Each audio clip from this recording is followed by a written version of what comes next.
Hello, hello, hello. Here we are. It has been a very, very interesting transfer deadline day. As always, Luke Talks Palace is joined by Henry. How you doing, mate? Right. Oh dear, busy day today. Busy day. Lots of ons, lots of offs. Unfortunately, a lot of the news that I've had to report has been quite negative, which is it's never fun. But yeah, it's been.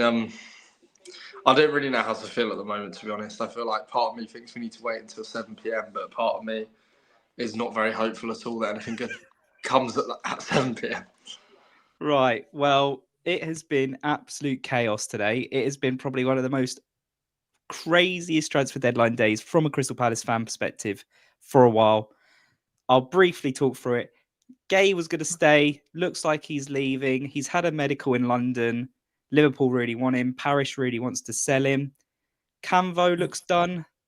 Uche, I think's done, but they could both be dead for all I know because I haven't heard anything about it all day. We have to talk about a possible incoming of Manor Solomon. And Henry's been providing a few little updates today as well. Is there anything else you'd like to add? Have I missed anything there, mate? As far as I'm aware, Uche and Camvo are done. It's just a case of finalising things. They're not gonna fall through. I'd be pretty confident saying that.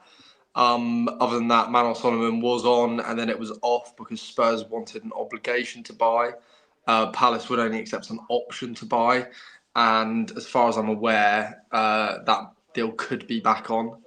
But other than that, rumours that we're interested in Strahinja Pavlovic from AC Milan. We've been interested in him for almost a year now, and we're leaving it late. And other than that, Igor obviously has stalled. It's not happening now. I know that the line being put out is that something failed in the medical. I don't believe that. Because he wouldn't then be going to have a medical at West Ham. He wouldn't pass it if he didn't pass his medical at Palace. As far as I can tell, he wasn't happy with the amount of minutes, and that's because we were continuing to search for an actual Mark Guehi replacement.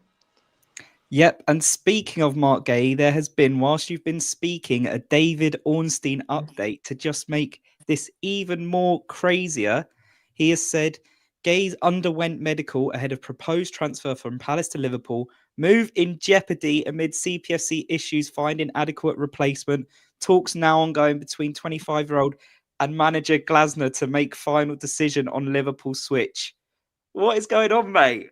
Wow, I'm just gonna get something out about that quickly as we speak. So I've been trying to keep my little blog going throughout the day. That is, I mean, it's unsurprising. The second that I saw that the Igor news fell through, I had a feeling that we'd buckle a bit with the Guehi sale. I mean, selling Guehi, I want to make it clear, is an awful decision. You've kind of left it to a point where I don't think you had a choice about it. I think you just have to firm the fact that you're not going to make any money on him. In my opinion, as I said on our podcast that we released last week, that's worth it for me. We've just got to wait and see what happens now. But I had a feeling that it would rumble on until right at the end of the transfer window. And when that news broke a couple of hours ago that it was happening, I was really surprised. I thought that it was far too soon for something to be confirmed. And it just didn't seem right for me. So with that bomb, who knows what's going to happen, man? Well, you're thinking if Glasner's going to make part of the decision here, then he definitely stays. I mean, to even lose out on Igor, who might have just been depth at the moment, is a current mess. It's crazy, really. Parish loves to do stuff late, but surely this transfer deadline day may put him off that forever. So if I'm taking this day with a slight bit of optimism, maybe it means we might change our transfer plans long term. But, we got a question from Hasley. Hope you're all right, mate. Do you not think we're also struck with poor timing? Glasner out of contract, extension in the balance. How do we conduct business and our board in a standoff in what to do? Yeah, this is also a bit of a mess in terms of transfer deadline day. Like, we really don't know how it's going to plan out in terms of Glasner. I think nowadays lots of transfers are kind of done without thinking of the manager for a certain percentage, if that makes sense. So, like, you know, we can't, managers have short lifespans these days in any football club, especially the Premier League. So you do have to think long term as well. But obviously, a lot of our signings, I feel lately, have been very Glasner orientated. It feels like he has a bit of a influence on them. So yeah, it does feel like a bit of a mess. I mean, the way it's gone, Henry, right? It's going to be very, very hard to keep Glasner, especially if we lose Guehi right now. Do you think? I think there was always this narrative that was around certain parts of the fan base that was, oh, well, we're going to lose Glasner anyway.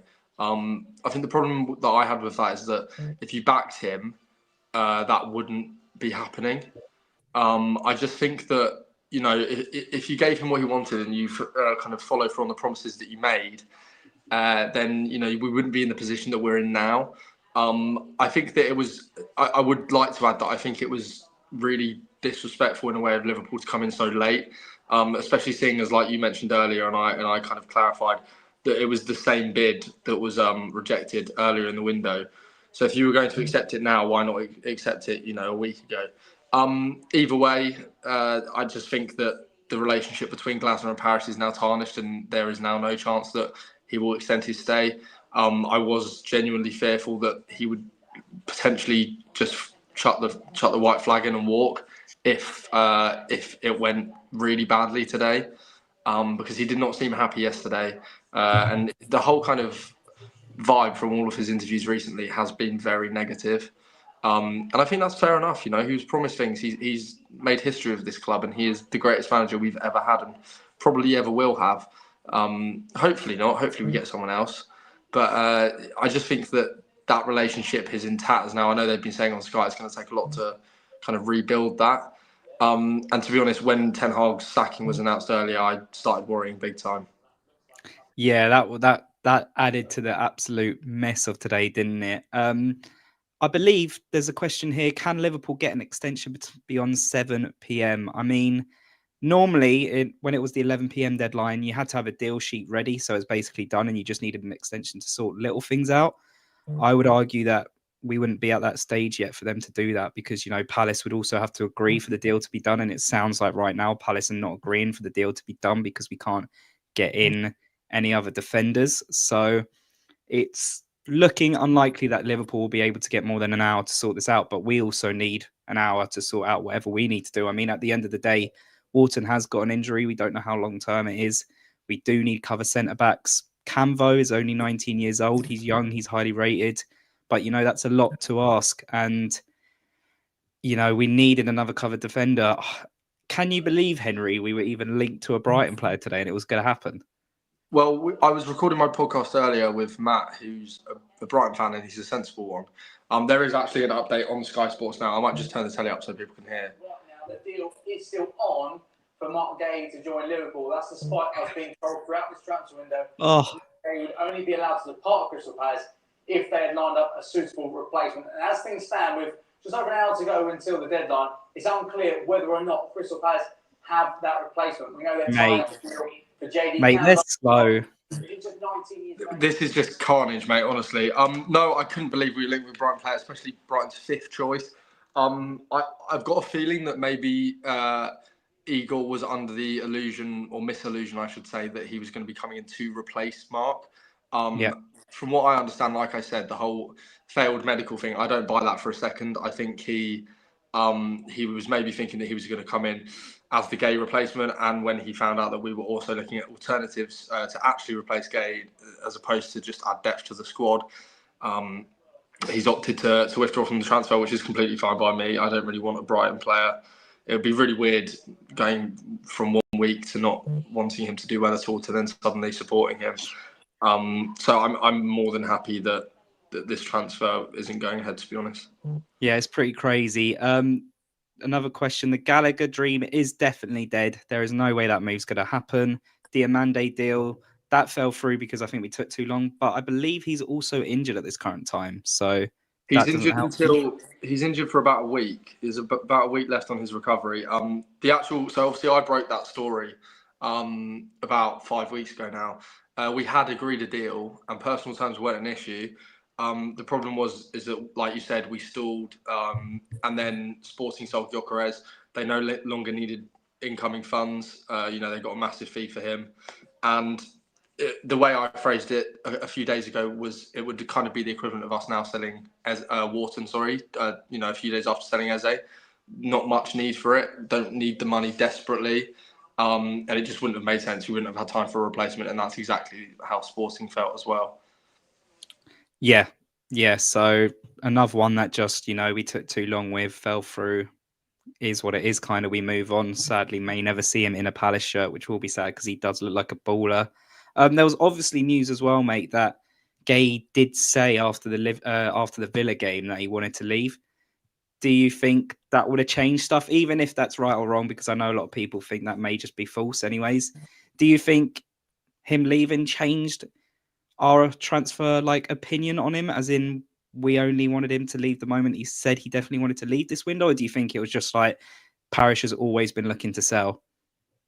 I've got mixed emotions about it. I think that you've got to be, and I tweeted this out. I've been really careful. I've enjoyed keeping everyone updated, and I've been really cautious to kind of just try and remain as just professional as I can today, for the sake of everyone else. Although I did tweet out about how the fact that we just have a PR master running our club. I don't actually believe for a second anything that's given out that might be positive or in Palace's favour at the moment. Just because, so for example, that kind of line that Guehi had demanded to leave, that comes from Parish, from Palace, from the club. They have complete control over that. So I just think that you've got to be really careful about what you do and don't believe. Likewise, all of the news, the positive news in terms of Liverpool's move for Guehi is coming from Liverpool. They want the deal to happen. They're going to put that out. That's why you get conflicting reports. Just quickly on what you said earlier as well, I forgot to say Gallagher. Obviously, I broke that as well this morning. Wasn't going to happen. It was a ridiculously ambitious target. And again, I made this point as well. I'm not saying that Bobby obviously announced it and he broke that story about 2 weeks ago. I'm not saying that story was wrong, but I'm saying that I think he was fed the story and maybe that wasn't correct. I just don't think that deal was ever realistic in any way. The fee that Atleti were demanding was absolutely ridiculous.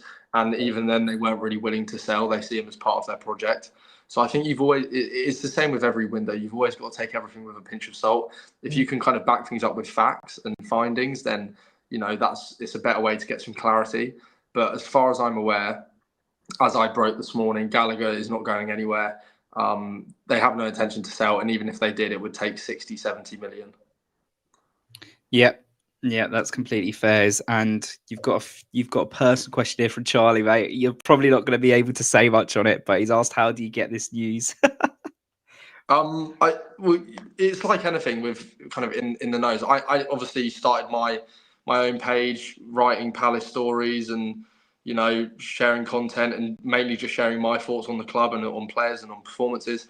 And through that, you build a bit of a following, and then you get people get in touch with you, and that want to share stories with you, whether they're people that know people in the club, whether they're people that have worked in the club, whether they're people that work at other clubs, and they want to give you stories. Hence me also tweeting about Manor Solomon, because I had Spurs insiders contacting me. That story is more valuable for a Palace report to put out than it is for a Spurs report to put out.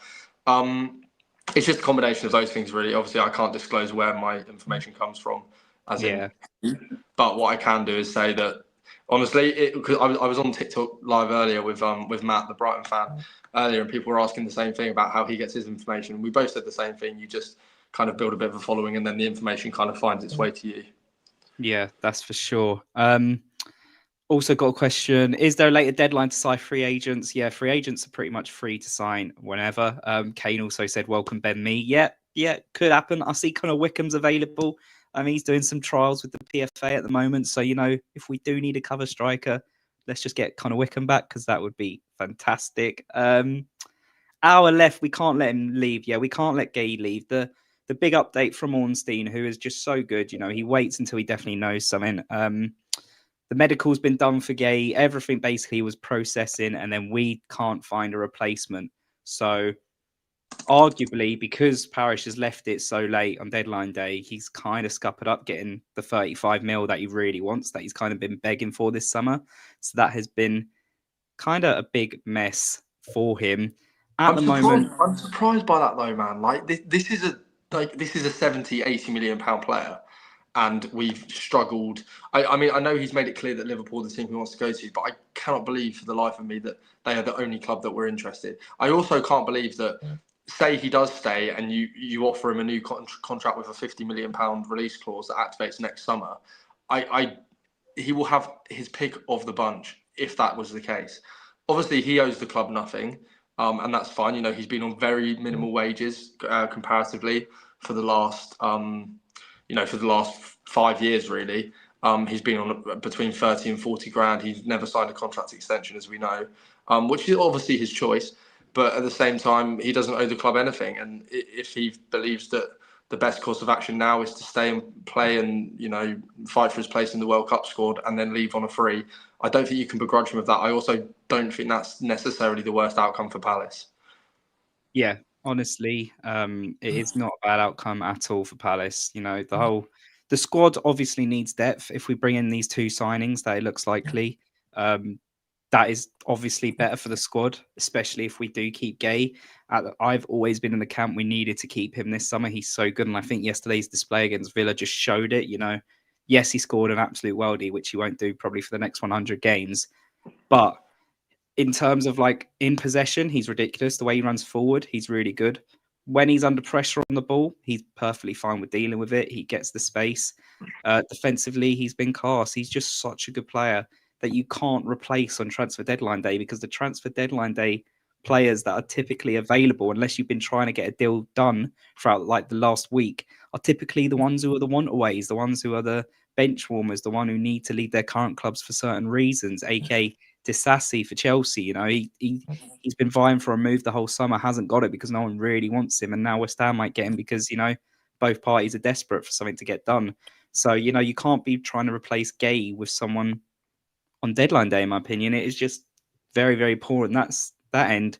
Who is the highest paid at Palace? Kamada's up there. It's probably just Kamada. It is Daichi Kamada. Someone said Pino's terms.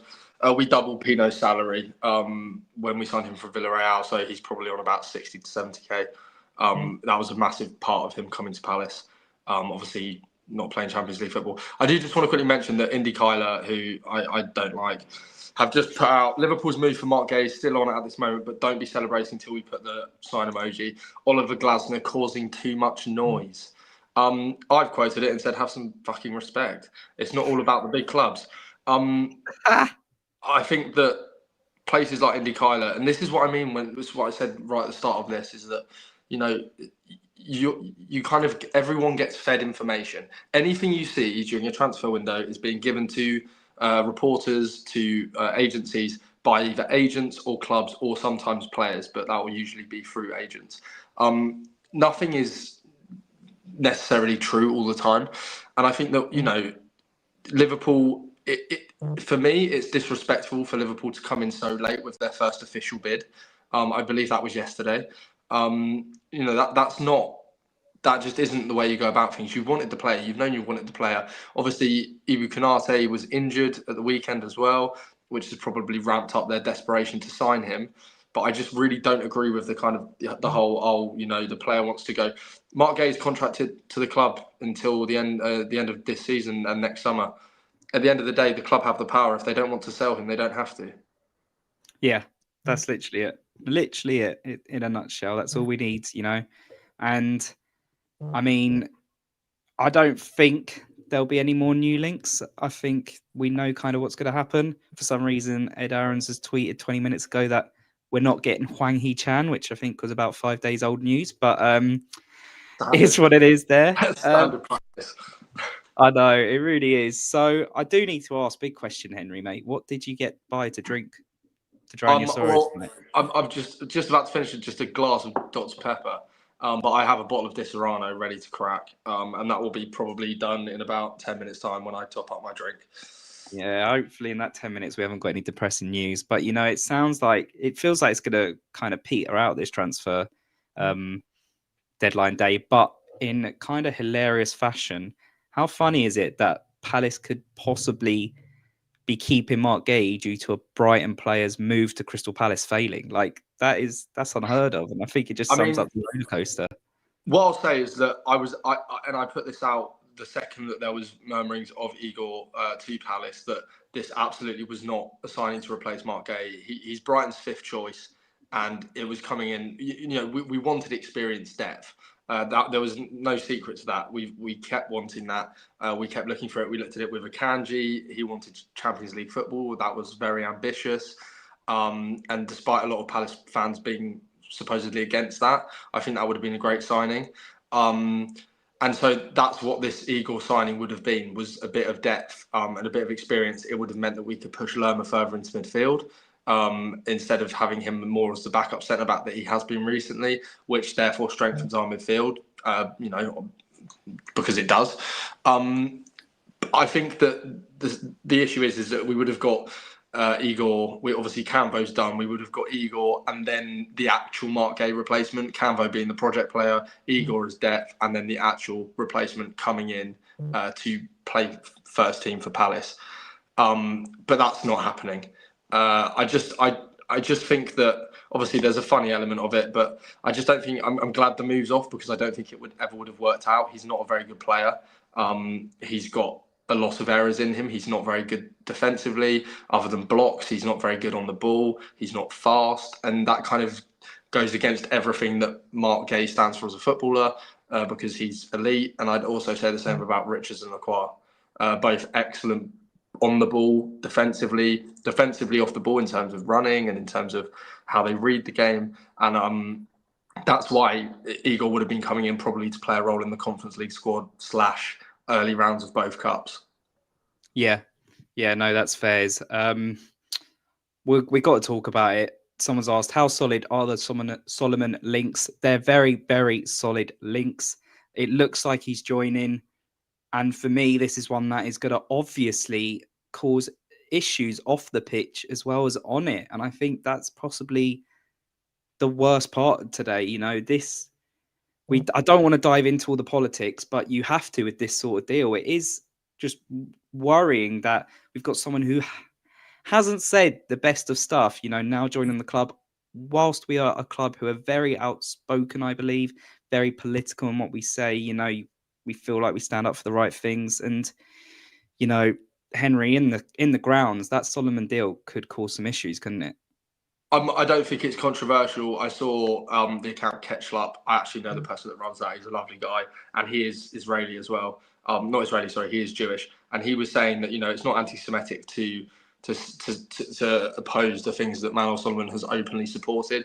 It isn't. If it was fans kicking off just because the player's from Israel, then that wouldn't be okay.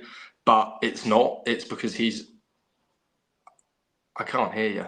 Oh, he's kind of outwardly, spoken about all of the horrific things going on in Gaza, and there's all sorts of baggage that comes with a player like that. And as you said, we're a very inclusive, open family club, and I just don't think that having a player like that in the midst will do us any favours, to be honest.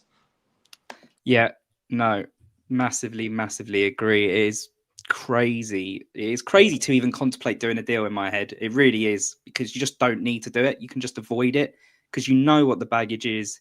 You don't need to do it. Yes, people think we're desperate for signings. We are. We're not that desperate, We still have standards. And Dave Okop, the Liverpool ITK on Twitter, has done an update. There is a fear Glasner could walk if Guehi is sold. I know he said that earlier, but he's reiterating it today. Guehi has completed his medical. Yeah, Glasner having the last minute talks. Guehi still wants to move, apparently. Obviously, he does. But to be honest, and I think no matter what we think of Guehi, he's great. He's been quality. This is definitely Steve Parish's fault that we don't have a replacement this late and we could be losing him. However, I think there does need to have a discussion that Guehi has not wanted to sign a new deal for 3 years. Yes, we could have signed him. We could have got rid of him before this.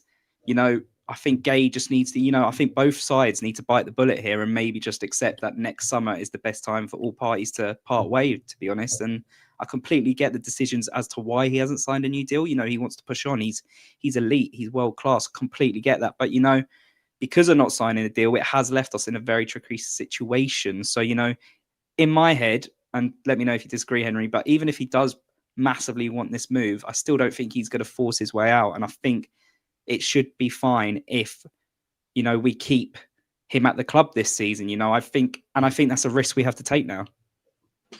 Yeah, I completely agree. He'll never down tools. He'll play. He wants to be in England's World Cup squad. He wants to start the World Cup. My fear, and there's murmurings of it, as you said, that, and I was tempted to put something out about this, but I didn't want it to come across as kind of fear mongering and just being over dramatic. But my fear is genuinely that Oliver Glasner could walk if Guehi sold. That's not me being dramatic or trying to get attention. It's genuinely a concern I have because he's made it very clear his stance on certain things, Mark Guehi being one of those. And it doesn't seem like Paris has any interest in keeping him happy. And ultimately, that is what happened when he left Eintracht Frankfurt. He wasn't getting the support he wanted. He wasn't getting the promises that were made to him fulfilled. And at the end of the day, he's a winner. He's where we spoke about this, the other day on the podcast, that wherever he goes next, he will be winning probably leagues, if not domestic trophies, or those in Europe. And we are very fortunate to have him, but the part that hurts is the fact that we're kind of on the verge.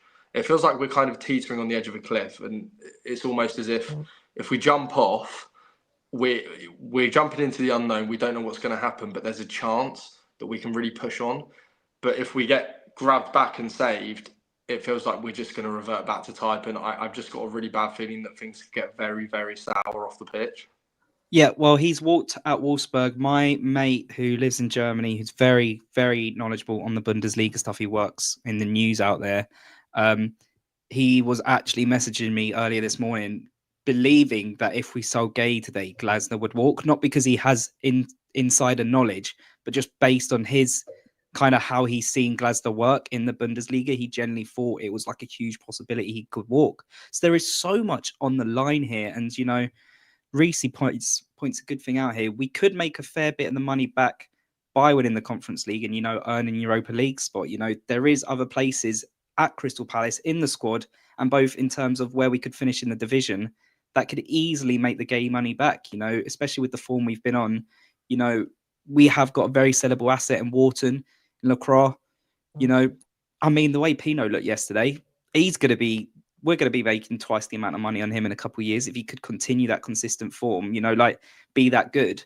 So, there is so much that we could sell. So I don't know why it feels like we're pushing this angle that we're so skint this summer. I don't know. It just feels really, really weird. And yeah, keeping Glasner for everyone feels like it's got to be the number one priority. And, if you're playing devil's advocate, yes, Glasner is obviously playing this perfectly because he knows he's only got a year left. He wants to keep everyone in. He's not really pushing forward our younger, more potential players in terms of senior appearances. He is just focusing on the here and the now, and that is to be successful. But I believe if we allow him to do that, that puts us in a very good position. Even if he was to leave, it could put us in a really, really good position long term. Well, this is the thing for me, and I think, like Reece also said, is that I think it was him. Ethan said, it feels like Paris doesn't have his back. I feel like it's always felt like that. Just everything about how we've been run during Glasner's time here. Last summer he wanted signings in before pre-season, and suddenly, out of nowhere, we're not signing anyone. Last day of the transfer window, we bring in 4 or 5 players, and it causes problems at the start of the year. He warned that was going to happen, and it happened. This year, he said, I want players in early. He made it clear that if Guehi was to leave, he wanted the replacement in before the pre-season fixtures in Austria. That didn't happen. Again, he was let down. He was told that he was going to be backed and things were going to happen. And we've seen it come out today that he's really not very happy at all with Paris. About how this situation with Guehi's been handled. I'm not going to say anything, but I think there's some big news that's going to be breaking over the next couple of weeks that people should be looking out for. I think, like people have said, Glasner's the number one priority. You can lose players, but in order to keep Glasner happy, you do need to kind of keep the players that he wants. Obviously, Glasner's not running the club. He has no interest in the financial side of things. So for him, of course, he's going to want his best players to stay. But at the same time, it's a tricky one. You kind of think, who should you back? But for me, I err on the side of backing the manager that's won us our first ever trophies and has got us into Europe for the first time in our history. Yeah, massively agree. And just want to reiterate for people who've joined the live, Mark Guehi has not left. That deal is in massive doubt. He may be staying. It looks like it's 50-50 and it's going to be based on Glasner and Guehi having a chat and just saying, are you happy to stay? Because Palace can't get a replacement in, and that's kind of what we want to do. So just a little update there on that, because a lot of people are still asking. Reese's also put again, promises and agreements broken for 3 straight windows. I mean, to be fair, in terms of like promises and agreements, for Glasner to say that thing yesterday about, basically what him and Parish said was if they had a replacement for Guehi in, he could be sold. And for Guehi to nearly be sold without replacement in, that would definitely be a huge broken promise, wouldn't it, mate? Well, this is the thing, and it's what I've said the whole time, and I caught loads of stick for it early on, I think, to be honest, and I don't want to sound like I'm, praising myself, but I think I just, maybe because of things that I knew and information I was given, that I kind of knew things that were happening. And I said that, this could be a problem and he could walk, and we're going to let our best manager that we've ever had leave the club because he's not happy with how he's been backed, or should I say how he's not been backed. And, and now I think mainly over today, a lot of people have kind of come onto the realization that Glasner is not happy at all, whether that's because it's come out for, bigger people than me. That's fine. I understand that. But it is completely unsurprising to me. It just does not shock me in the slightest. Yeah. And to be fair, I've never ever thought Glasner would walk until today. Like, I'm very optimistic normally in that aspect. I always think manager, a winning manager, he's going to want to stay. He'll battle through it. He's only got a year left. It's a lot cheaper for him to not walk out. But to be fair, today has stressed me with that. It really has. What I think is crazy, and what we will talk about in a minute, I think as well, is just the fact that we were very optimistic that this wouldn't be the summer. We thought things would change. We thought it was going to be different. We thought we wouldn't wait till transfer deadline day, but we have. I mean, the French defender Canvo, yeah, he's on his way in by the looks of it. We're just not announcing it yet. All the little details to be done. Uche should hopefully be done as well. It just feels like we're kind of waiting, just in case they're the only 2 deals done. But I saw another comment as well saying Steve Parish replacing Mark Guehi with Mark Guehi. What a chairman, which, to be fair, is quite funny. And then I saw another comment, can't lie, on Twitter. Someone saying,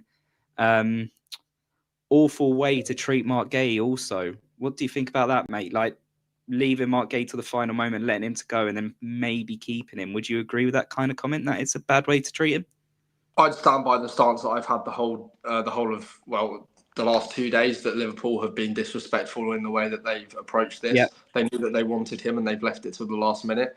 I don't think that Liverpool or Mark Guehi can be necessarily fuming or not understanding of the fact that Palace will only sell him if they have a replacement lined up. It's not Palace's fault that they've decided to come in all guns blazing today and go for him. It is Palace's fault that there's no replacement in the building already. But at the end of the day, we find ourselves in the situation that we're in. And the fact that Palace don't have a replacement lined up, and to be honest, unlikely to get one, with 40 minutes, I'm just looking at the telly, 40 minutes left of the window. You can't really blame the club. I don't think that, and like I said earlier, I don't think Guehi would down tools or anything like that. At the end of the day, as brutal as this may sound, Mark Guehi is a Crystal Palace player. He's contracted to Crystal Palace. And if Palace don't sell, then Mark Guehi will remain a Crystal Palace player. That's how it is in football. That's how it's always been. He could have signed a new deal with a release clause like Elise did, like Eze did. I understand Eze didn't go for his release clause, but, the same point stands. He didn't do that. And like Charlie said, he's the ultimate professional. He's never going to kick up a fuss because he's not like that. I found his interview after the game yesterday quite telling, that I know people are kind of starting to peddle the narrative in the last kind of hour or so that we're letting him down and we're kind of not treating him how we should. But I think if you rewatch that interview, what you'll notice is that he says quite clearly, he doesn't like all the limelight and the focus. And for him, the most important part is the football and him, just cracking on and playing his football. And therefore, I don't think he would down tools at all. It's a hard situation because with Eze, I was really happy to see him go purely for the fact that he's realising a dream of playing for his boyhood club. And ultimately, when we're all young and we're all playing football in the park and with our friends on the weekends, that's what we dream of doing. And he's done that. So you've got to be happy for him. Mark Guehi, likewise, would probably have dreamt of winning Premier League and fighting for his place in the best teams in the world. And that will happen. It's now, for me, just a case of whether that happens now or in a year's time. Yeah, completely agree with everything you said there. Another question.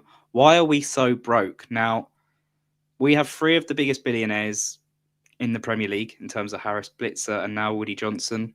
Steve Parish is the one who has the least money. They're all billionaires. He's a millionaire.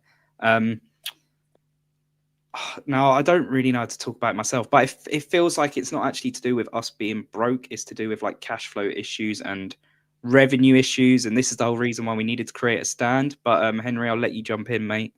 Yeah, so the way that ownership works in the Premier League is or at any football club, especially when there's numerous owners on the board, is that we could have as many billionaires as we want. The only way that they can inject funds into the club without buying out Parish's shares is by putting money in and Steve Parish essentially injecting the equivalent amount based on how many shares he has.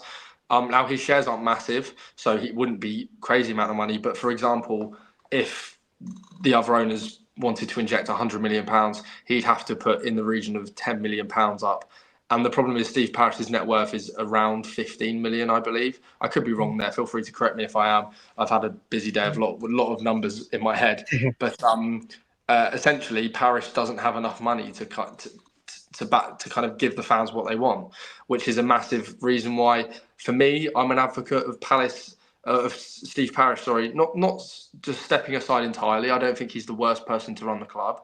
But what I do think is that he's not the right person to run the club in terms of the fact that he doesn't have the funds and the pockets that are deep enough to do that. I think the best option for Palace would be for somebody to come and buy his shares, and then from there, maybe he stays on as chairman, but he doesn't have ownership, and the bigger decisions are made by both him and then the owners that actually have money in the club. I think, to be honest, I could see that happening. I think that would be the best outcome for Parish and for the club. Parish gets to stay on in the job that he obviously really does enjoy doing. But at the same time, it also allows us to actually push on and kind of make a splash where we haven't been able to do so far. Because essentially, it is a bit of a cash flow issue. Whilst we can't invest that kind of money, and I understand before people say that you can take out loans. Every Premier League club owes a lot of money to a lot of places and a lot of banks, and you can't just keep taking out loans. For me, like I said, the best course of action would be for him to stay on in a CEO chairman position, running the club day to day, but have owners that have the pockets and the funds that are able to come in and inject the money. And the last thing I'll say on that is that I don't agree with John Textor. I would have hated for him to run the club, but I think when he made the comments about Steve Parish lacking ambition, I don't think that was necessarily wrong. Yeah, that's completely fair. Steve Parish has definitely got, I don't want to say issues, but he has got this wall in his head, this mental wall that he does not want to, go too ambitious and take the risks. He doesn't want to be that risk taker. And that has caused a lot of debate and controversy over Palace fan base for years now, and it always will until he's maybe gone, if he ever does, So it is going to be really, really interesting to see Glasner speak the next time he does, and Parish speak the next time he does to the media. It's going to be really, really interesting. And just if you are all enjoying the live stream as well, do be sure to like it as well. Really enjoying all the questions getting on YouTube as well. So that's been lovely to see. I think I'll just do another little recap just for people freshly joining. Guehi moved massively in doubt. He could stay at Palace. Glasner and Parish having talks about it now. Canvo is practically done. Uche is practically done. There's just no official confirmation. Sorry, Luke. Canvo has That's just right. signed his contract at Palace. So that's a 5-year deal, apparently. Perfect. So 19-year-old, 5-year deal, highly rated, very, very good signing. I think about 16 or 17 mil, right? Rising to 23. So that is like a really, really good signing for us. So we got them two basically through the door. So that will be really helpful for us. I mean, just talking a little bit about them, both of them, right, are massively versatile. Like Canvo can play across the back three and at centre mid, I believe, or CDM. Yeah, he can. Uche is the main one for me. I mean, this is such a.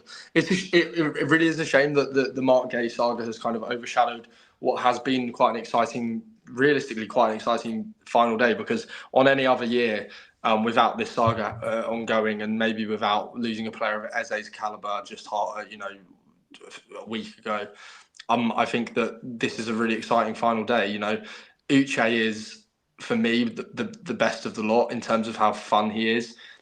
He's played centre back, CDM, centre mid, number 10, and up front.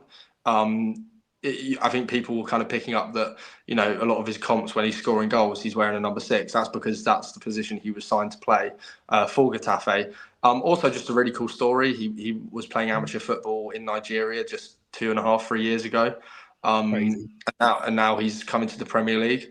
It's a player that I think we should be all very excited for. He's 6'2". He's built like a Dharma Traore. He's an absolute bastard. He loves a big challenge. He loves a red card. I think it's just going to be a really fun one. Canvo's very exciting. It's a project manager, project player, I should say. And he's also very highly tipped to be a starting centre back for the French national team. He's very much considered as one of the best youth prospects that France have in that position. Only 6 senior games, I believe, under his belt. But like I said, this is a signing that you're making for the future. Hence why when people were suggesting that JD Canvort was coming in to replace Mark Guehi, I kind of nullified those rumours pretty quickly. Yeah, and I think just to emphasise there, the fact that he is so young, so little senior appearances, you could actually see why we were looking for another centre-back on loan, albeit a Brighton one, in Igor. But that deal has also collapsed. He's choosing West Ham due to the amount of minutes he's going to be playing. The Solomon links seem to be very true, sadly, and he seems to be on his way to Crystal Palace as well. I think the important thing to mention about Solomon is he's also just not a very good footballer. Yeah. I mean, obviously, you've got all of the political issues aside. He's not a very good player. You know, there's obviously Spurs paid quite big money to get him. He's had numerous loan deals, Fulham, and also Leeds, and he's not really impressed very much. He's not a very good player. I mean, obviously, he'd be coming in as depth, but I think that just, to be honest, if anything, further, you know, reinforces the fact that Glasner really does not like Romain Esse.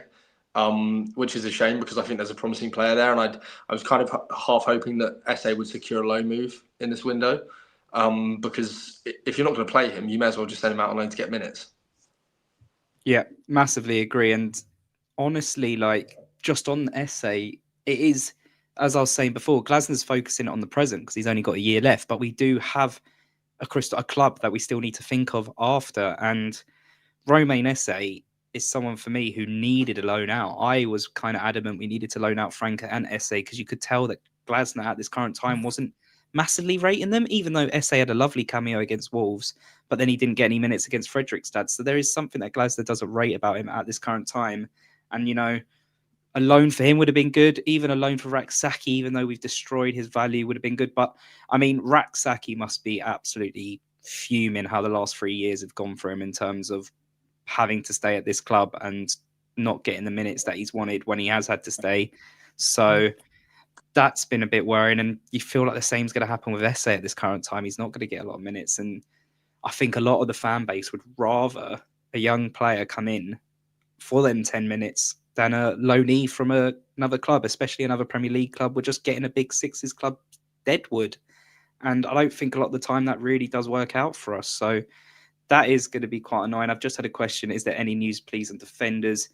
Literally, the only news is that Mark Guehi might be staying and that Canvo is looking like Canvo signed his deal, but it's just not been announced yet. I think people, just quickly as well, people are panicking about, where is Uche, where's Canvo? The club aren't, I've worked for a football club, worked for Lincoln City for 3 years when I was at uni there and during transfer windows and all of that kind of stuff.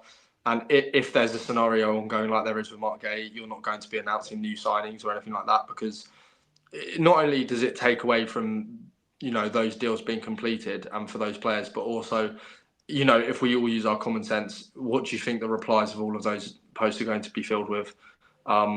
It's just going to be people criticising Steve Parish, berating him. I wouldn't be surprised if these deals are announced later tonight, once the deadline's passed and this Mark Guehi saga is over, whichever way that ends, or tomorrow. Once the players are signed, the players are signed. There's no rush to announce them. Announcing them doesn't, you can still have the players sign without announcing them, is my point. So I wouldn't worry about that. Those two players are coming in. I also saw someone earlier mention Baumgartner. I just wanted to mention that was never going to happen. It was a player Glasner liked, but he was never going to leave Leipzig. He's a starter for them, and he loves the club. And he wasn't, as far as I'm aware, wasn't ever willing to leave, and I don't think Leipzig were ever willing to sell him either. Yeah, no. It did feel like another link like Solis, where it felt a bit like we tried, in terms of we tried to put the feelers out, and they were probably very quickly rejected, just like we've done to many clubs as well. Just the way football is. Guehi deal is collapsing, Nick. Yep, so that'd be interesting. And to be fair, another bit of news that I saw earlier today, Franco Ume looks like he's leaving permanently, which I think a fair few Palace fans touted him as maybe having the potential, but he's only got 12 months left on his deal. So the permanent deal does make sense. Yeah, there's a couple of stories from the academy that have surfaced today. Firstly, Ume, Portsmouth willing to pay £500,000 for his services. Glasner doesn't rate him, as far as I'm aware, which is why he's not been given any minutes. And I think it's important to know, obviously we always hope that these players can come through and make a big impact, but there's a reason that my series on academy players for the Palace way is called the 1%. Very few of these players make it as professional footballers, let alone in the Premier League. The ones like Frank Ume, he'll have a good career in probably the Football League, but he's not good enough to play in the Premier League, otherwise he would have done. And I think it is always important to remember that, especially, and with Romain Esse, I will say, and Raksaki, is that Glasner works with these players every single day. He sees a lot more of them than we do. And as much as it can be frustrating at times to, when things don't work out how we'd hope as fans, it is important to kind of take a step back and remember that Oliver Glasner's paid a lot of money because he's good at making footballing decisions. And that goes both ways, whether they're negative or positive. The last thing with the academy today, Mofi Jemede, obviously we rejected a bid from Chelsea. As far as I'm aware, it's his family and him, I think the player, that are pushing for a move, because at least this morning anyway, when they saw the news about Igor Julio, they saw that as, I think they took offence to it. I think they felt affronted. They felt like it was blocking Mofi's pathway to the first team, which I completely agree with. If you're bringing in a centre-back that's not necessarily very good, and to be honest, is probably on the same level as Mofi Jemede, if I'm being completely honest, to be that kind of rotational option for cup games and European games, instead of using Jemede, he's going to want to move on. And I said, this is going to be a disaster if we can't prove that there is a pathway, because there's no point having Category 1 academy status if those players aren't making it to your first team. I think that's really important. Also, just quickly, the Palace way of just tweeted. So Bruno's just put out that Igor's magical recovery from his failed medical at Palace hasn't been a problem at West Ham.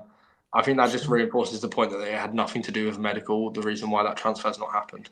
Yep. So just for those who may have missed it, Igor is going to West Ham now.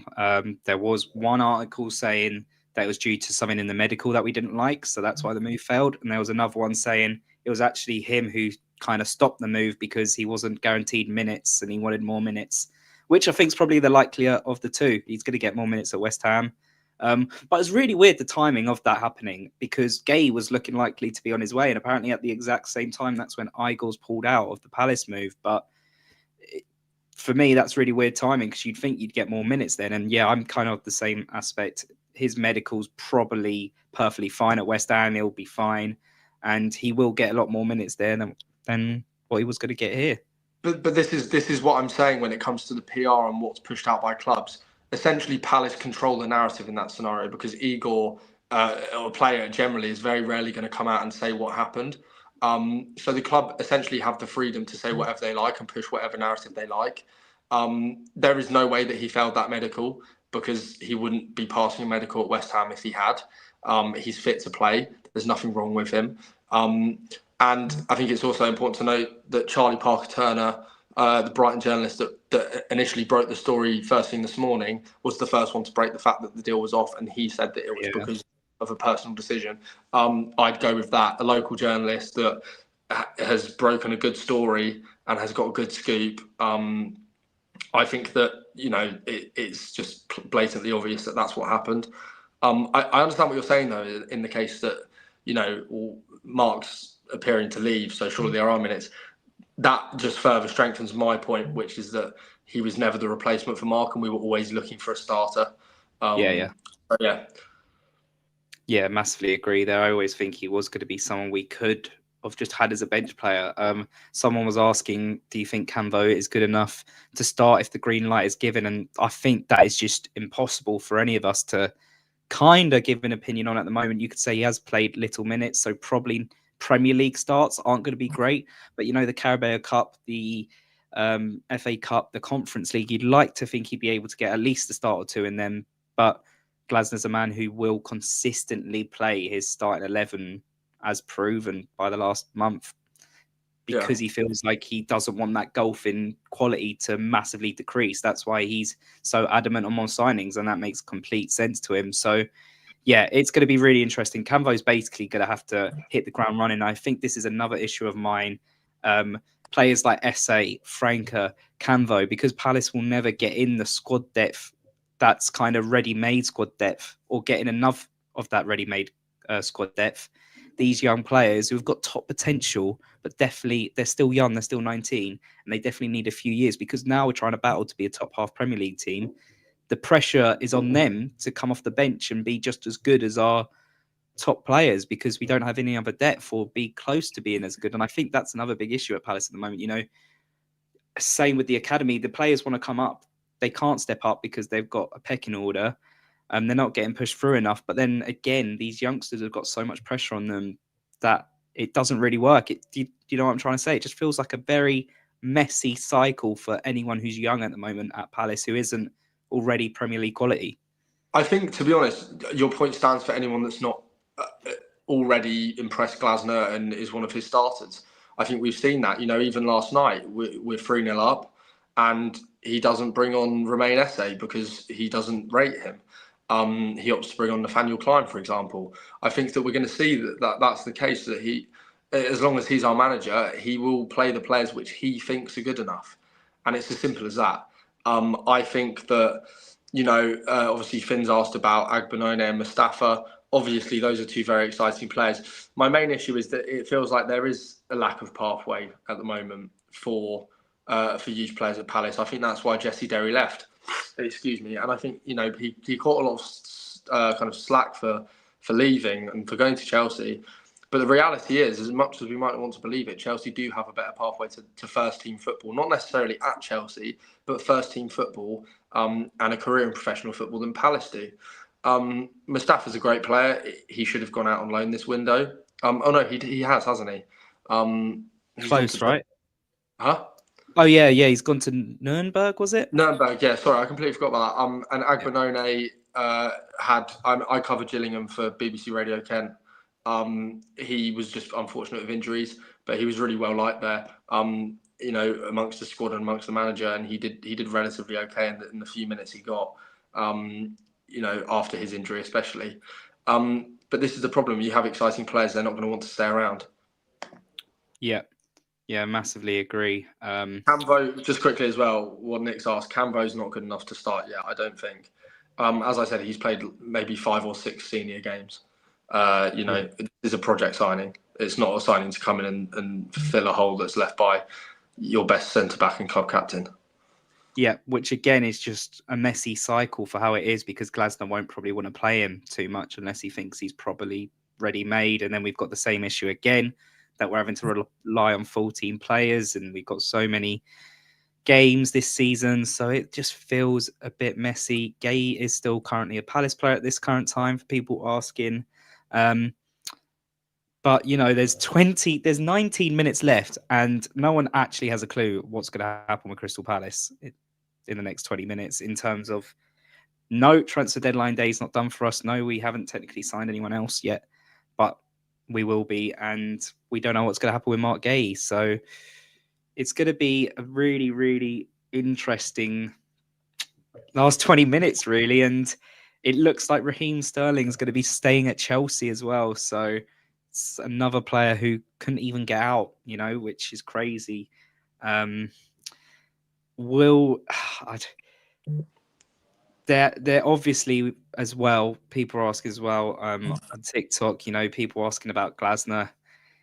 Will he walk? The whole point seems to be, if Guehi leaves, Glasner could actually walk, and that would be so crazy. And what's even more crazier is the fact that we are actually at our peak of being Crystal Palace fans in terms of what's going on right now. We've just battered Villa 3-0, and the next 24 hours have been complete disarray, a complete mess. And that Palace are so good on the field, and it's such a shame that this summer has just been full of off the field issues. The lack of signings, the big players leaving, Guehi maybe leaving on deadline day, the whole Europa League mess. That has been nothing to do with our players and our manager. It's to do with the rest.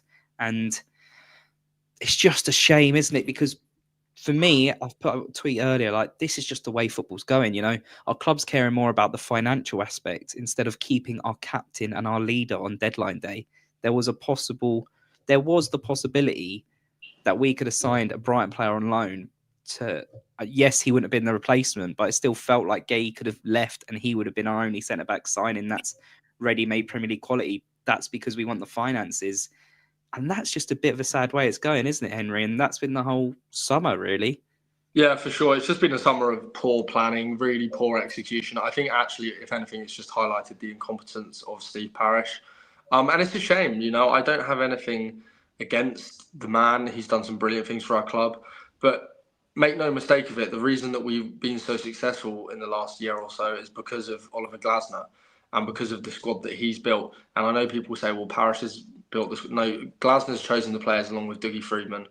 And it's been an absolute shit show, if you excuse my language.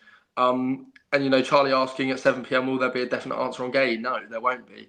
This is the problem. It's going to be something that rumbles on, possibly for the rest of the evening until late, because who knows what's going on. I mean, with 15 minutes left of the window and supposedly nothing happening, I can't see another centre back coming in. And obviously all the focus right now on Sky and on all of the social platforms is Mark Guehi, because he's the last big deal to kind of be decided with just interesting seeing just now that the Xavi Gallen from Nottingham Forest from Atletico Madrid to Nottingham Forest deal has collapsed. That was also part of the reason why Gallagher wasn't for sale, was to maintain the size of squad that they had.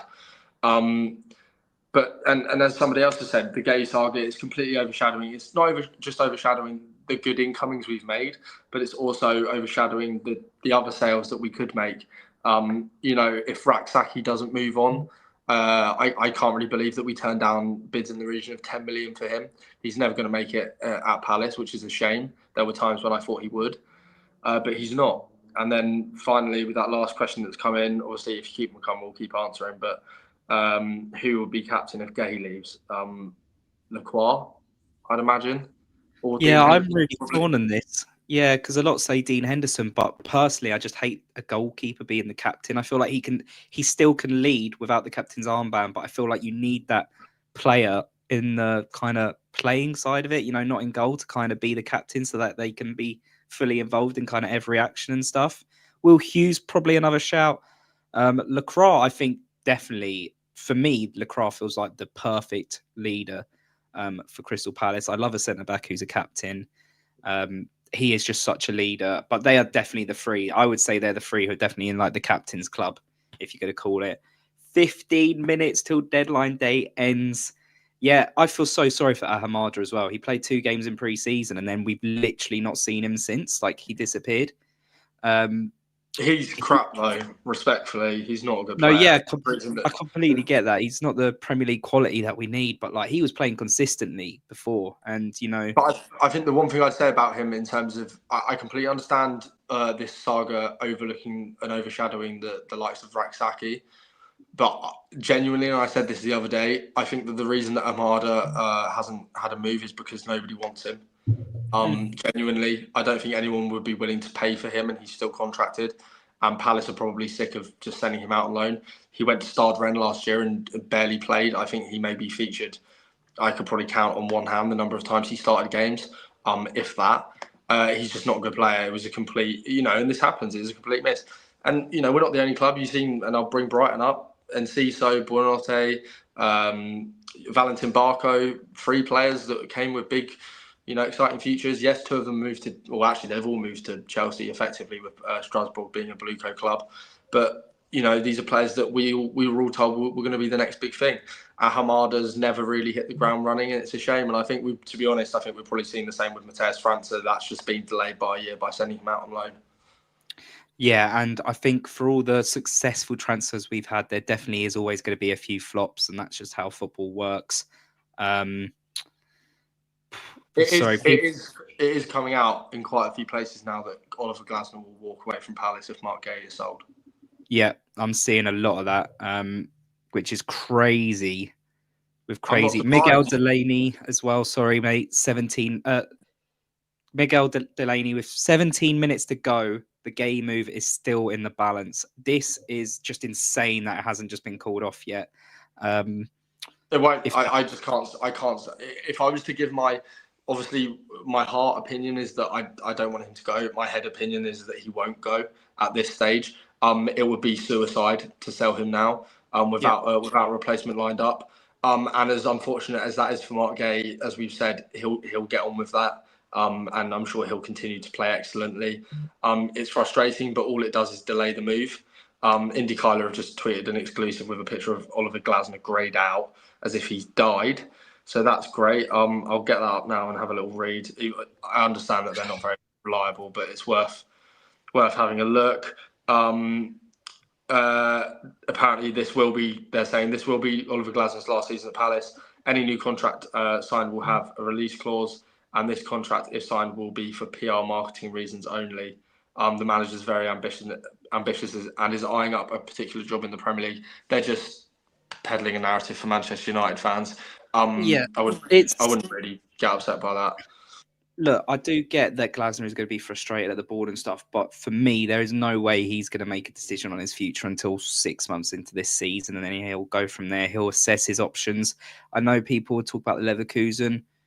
I could see Glasner wanting to stay in the Prem. I think the reputation you can build in the Premier League is just huge, like it is compared to the other leagues at this current time. He'll get more money, and yeah, I think you're right. They're peddling the narrative for the Man United fans at this current time because they play the same formation and they're just rubbish at it. And you just feel like Glasner would be that easy one to get into it. Maybe he will end up there in a year's time. Who knows? But, for now, there's no point trying to, there's no point in IndyCar doing that kind of tweet. It means nothing. It's complete guesswork. And he's covered himself by saying that he'd sign a contract for PR reasons. So that's literally IndyCar saying every angle of the possible way that the Glasner story could go. Well, this is what they do, and this is what I said about Ben Jacobs earlier, because he came out and essentially said, and I think there was, we've seen it now that he has had a medical, but when they were saying, all this medical might happen, etc., or it's planned. Of course, it's planned. On deadline day, you will have your staff travelling to places where you are trying to sign players from, ready to conduct medicals. That's not a story. It's not breaking news. And also, what you'll notice with someone like Ben Jacobs, as Ollie Thomas pointed out, he's not really a journalist. He's more of a news aggregator. And you'll notice that if you look back over the last week or even the last 2 days, he's posted essentially every possible outcome of this Mark Guehi saga, and then with the word exclusive on it. and that's in the hopes that one of them happens, and he can, come out and say that he told you so. Edouard has just officially left Palace, just confirmed now. Who's that, by Palace or by the club? He's gone to RC Lens for about €5 million. Oh yeah, Odson. Edouard has completed a permanent transfer to RC Lens, so that is confirmed. I mean, I can't even lie. I probably would have kept him with the way this window's gone, just to have squad depth. Glasner actually played him, even though he clearly didn't want to keep him, which says a lot more for some of the other players on that bench. Is what it is. Someone said we should just sign Joe Gomez on loan. Well, the rumour was that we tried to get him on loan in the deal. Liverpool fully rejected it. And now the latest rumour I've seen on that is Brighton are close to signing him or in talks to sign him, which why are we trying to help Liverpool out? The rumours with Liverpool this summer have been they've left the Guehi deal as late as possible to try and get the cheapest value, which fair enough, but it still hurts us. They gave Fredrikstad data and analysis for free, trying to tell them how to beat Crystal Palace. And they didn't let us have a Joe Gomez who now might go somewhere else to help their deal. It just makes no sense. As well, Chris said, so if Mateta gets injured, then what? I'm guessing he's talking about because Edouard's been sold. And the then what is the fact that we will be signing Uche from the sounds of things. And Uche will be our cover. Uche will be our cover striker, centre mid, centre back. Sadly, he can't go in case Dean Henderson gets injured, but we got enough covered there. But yeah, Uche is going to be the promising kind of signing that is going to be an attacker. And what Nketiah has probably got like a month, maybe 2 until he gets back. So I think a month. I think he's well ahead of schedule for his return. We've always been quite good with stuff like that. Kamada also was supposedly meant to be out for another couple of weeks, and he obviously started yesterday. I'm trying to keep up with everything that's going on. As of right now, I'm not gonna. And I was told. I'm happy to say this. I was told this morning that there is absolutely no way that Mark Guehi would leave. And whether that wasn't true and has now there's a sign on the telly that says Isak is a rat, Wisser is a Geordie, toon. Whether or not that was that was wrong and he was going to leave and now that's not happening. I decided to hold off on saying anything because I do think it's always risky, and I until today I have held off on exclusives, and even the ones I've dropped today. Gallagher, I wrote the story that he wasn't going anywhere, and the problem is that when you unfortunately break negative news, you are understandably met with a lot of negative response.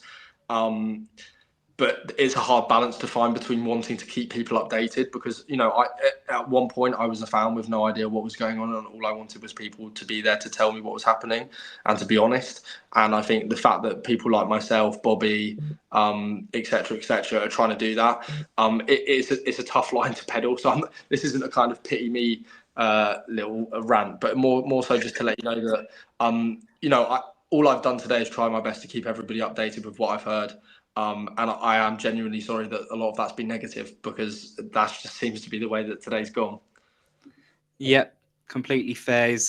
Someone has also asked, John has asked, any idea what's happening with Decore in Riyadh? Well, Riyadh's maybe due back later this month or October, but even then, he's been missing for 12 months, so I wouldn't say that Glasner, someone who does take a little bit of time with players with long injuries to integrate into appearances, will play him.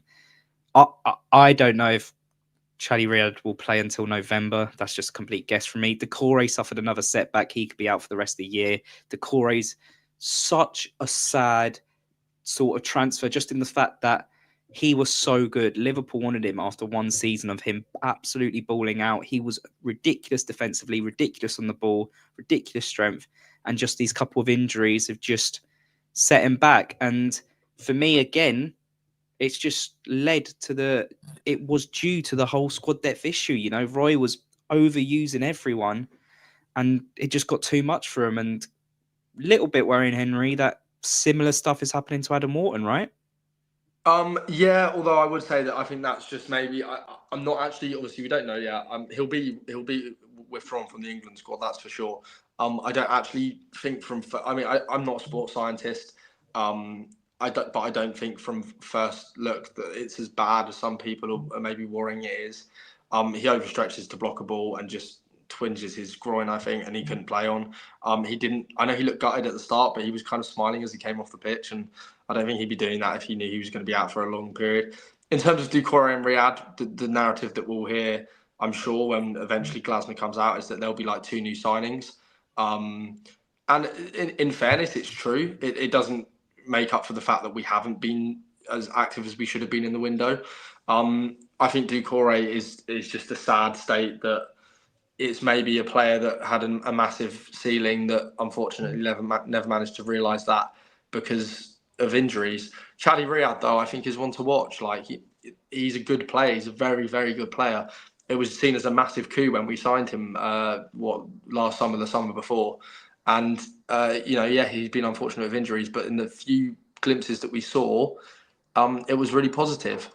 I'm just anxiously looking at the timer now, and shall I turn this up? The Palace report. Yeah, apparently Sky Sports are about to talk about us, right? I'll turn it up. Yeah, I'm just going to go on mute for a second. It's still unclear at this moment in time what is going on with Martin Guehi. Club sources insist that the deal is still ahead, but of course we know Crystal Palace haven't lined up replacements yet. That may change in the next few minutes. We know they've been working on a deal to sign JD Campbell from Toulouse, a young centre-back, not Premier League ready, but definitely one for the future. But have they been able to find a suitable replacement to come in and appease Oliver Glasner? We're not sure at this moment in time if they've been able to do that. At the same time, we know this is the last day where Crystal Palace can get a sizable fee for Martin Guehi because it feels unlikely he's going to sign a new contract at the football club. So plenty still up in the air with just seconds left of this transfer deadline. It's been a fascinating window. What is going on at Crystal Palace? Hopefully, we'll provide some answers in the next few minutes. We'll go back to that if and when anything actually happens. What was the bit about the contract, mate? Sorry, I missed that bit. It wasn't. It literally just saying that he wasn't going to sign a new contract, and that he, basically this is the last chance to cash in on him. We already knew that. So again, a nothing update from Sky Sports. It's just frustrating at this point, to be honest, mate. Yep, Ed Aaron's confirmation that Palace have signed Uche from Getafe expected soon. It's like I said, it will come once the deadline's passed. Yeah, exactly right. We're waiting for the deadline, and then we can pipe these deals onto Twitter like they're good. They are good, of course, but it just wasn't enough. It wasn't all that we wanted. It wasn't all that we deserved to get. This is going to be a very, very hard 6 months till January or however many it is now. With multiple games, we're really going to have to manage our time. And I think, if I'm right, most of our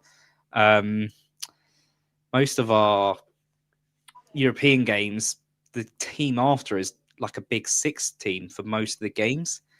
So they're going to be tough. They're going to be really tough. So it'll be really, really interesting to see. Deadline's about to be done, and it feels like it isn't. Normally it's till 11 p.m. They're doing it till 7 p.m. today. Scotland are able to do deals till 11 p.m. So maybe Raksaki will get a loan move then. But another worrying sign that he's probably going to be rotting on the bench for another 4 months, which is just really, as me and Henry have spoken about in this, isn't the way that the pathway is going to look good for the academy at all. It's going to be really interesting. Paperwork can still be given after 7 p.m. I think you have to just give a deal sheet in. And yeah, it looks like Mark Guehi's staying. How that feels for everyone involved, Guehi, Parish, Glasner, is going to be very, very important. What I will say is that, again, with the deal sheet, don't read too much into it. This was always going to happen. So they've said that deal sheets. They definitely said a deal sheet's gone through for Mark Guehi. Yeah, they've submitted a deal sheet. That was always going to happen, though. That isn't really an update. And now it's just going to be a case of, I would put a lot of money now on the fact that Mark Guehi won't leave Palace. I think I'm starting to relax a bit because, to be honest, if he does, it's complete suicide. I would imagine Glasner walked. And, the window's now closed, and it's been, what a couple of hours it's been. I think we'll look back on this window with I don't think we've made the incomings that we needed. I think everyone knows that. But personally, like I said, I'd now just, if I could give anyone any advice, it's just to relax because there's now nothing that can be done. We might find out what's going on with Guehi in the next 20 minutes. And the confirmation of JD Cambo has just been tweeted by Palace. As you called it, mate. As I said. 701. I'm quite happy on that respect. I've got quite a lot right today. Yeah, no, fair enough. You've had a cracking day, mate. Palace nonetheless. But we signed JD Camvo. That is official now. Crystal Palace have officially confirmed that.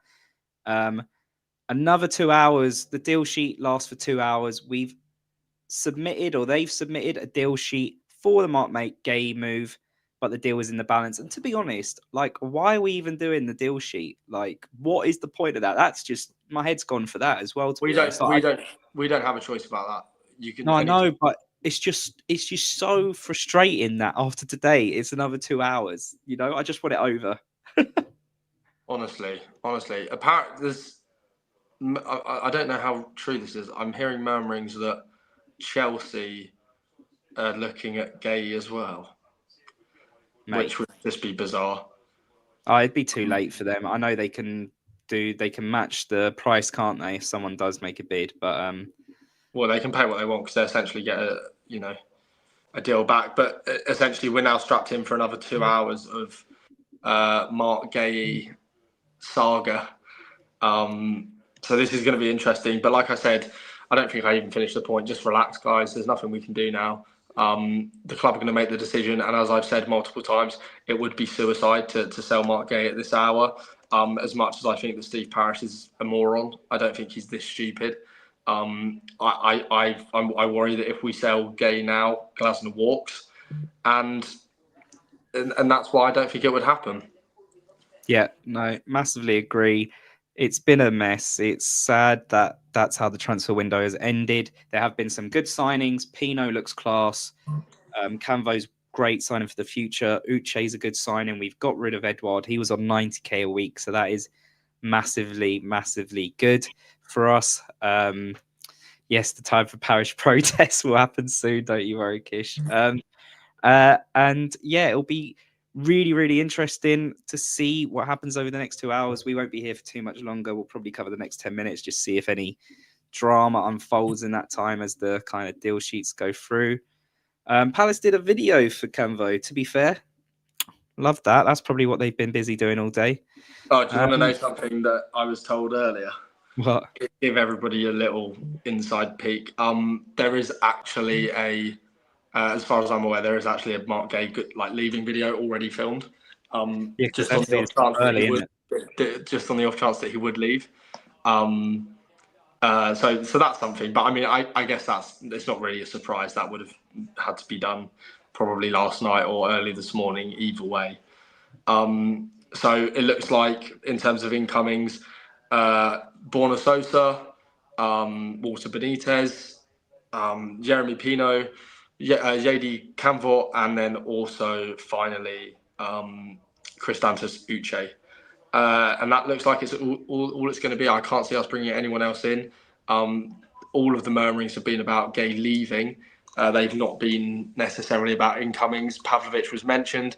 I said that it would have been ridiculously ambitious and we've left it way too late. That's obviously true. I don't think it took a genius to know that. It's just a shame because we have been monitoring him for a while. Although I've got a close friend from uni that supports AC Milan and said that he's utter shite. So at the same time, maybe we've dodged a bullet. There you go. Yeah, no, completely fair. So Strasbourg have just signed Ben Chilwell. So yeah, that's hilarious. I almost got baited by Slow Sport News that Emi Martinez had signed a new deal, but obviously I got that pretty quickly.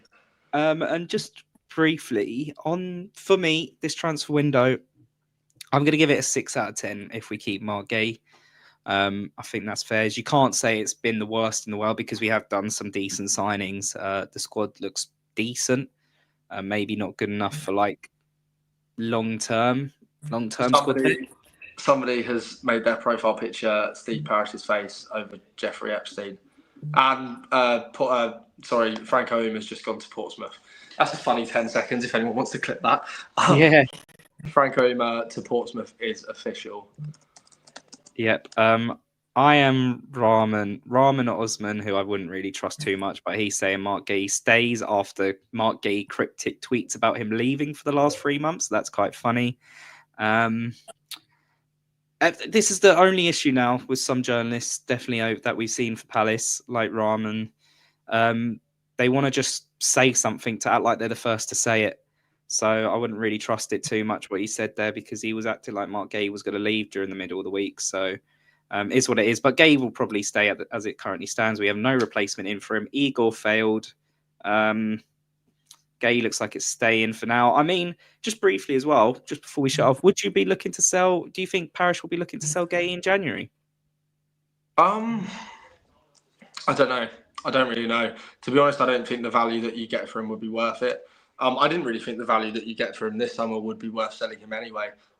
In comparison to what you could earn winning the Conference League and higher finishes in the Premier League. I just think that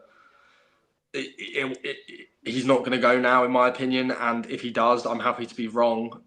But I just can't see a world where he departs. And I think that's a good thing for the club. In terms of what I'd rate the window, to be honest, I'd probably say similar, 7 maybe. Obviously, losing Eze isn't ideal, but if we've kept Guehi, and Eze's the only one that's gone, as well as obviously players like Edouard that nobody really cares about, to bring in someone like Jeremy Pino, who looked fucking amazing yesterday. Oh no, really ridiculous. Good. I mean, he looks like he's going to be very, very good. But Uche, who's really exciting, and then finally Canvo, who's a prospect for the future. I think it's not the worst window in the world. Yeah, I get what you're saying. They're going back to Palace if you want to listen. Yeah, go on. Palace legend, will JD Canvo follow in his footsteps? Oh, they just announced Canvo. Palace legend. Well, he's just signed for the club in the last few minutes. Yeah, I'll turn that down. I think it's just them announcing the signing. So as it currently stands, don't worry about Uche. That's going to happen. We're just not confirmed it yet. Mark Guehi is likely to stay. The transfer window is shut. And we have to now just enjoy the team we've got. Hopefully, Glasner's not going to be walking anytime soon. He should be fine if Mark Guehi is going to stay. It'll be very, very fun to watch his next press conference. So that's going to be a lot of fun. Luckily, we've all got the international break to maybe calm down a little bit. It's a shame that we haven't done the transfer window that Europe deserved in terms of ambition. But we have some good players. We have a very good team, very good squad. Undefeated in 14 matches. We have to take the positives from that as well, despite some of the despair of today. It's been an absolute roller coaster. I hope Crystal Palace never, ever do anything like this again on transfer deadline day, because I think it's been the worst since I've been a Palace fan. Henry, you got anything else you want to say? Like I said, guys, I'm going to go pour myself a massive triple Di Serrano. And I'm just going to put my feet up because, to be honest, there's nothing we can do now. Let's just wait and see. Yeah, exactly. It'll be I'm off to play footy, so maybe Steve Parish will be scouting me tonight. See how that goes. But yeah, be sure to subscribe if you're new around here, like, and yeah, we'll see you later. Did the Sky music as well.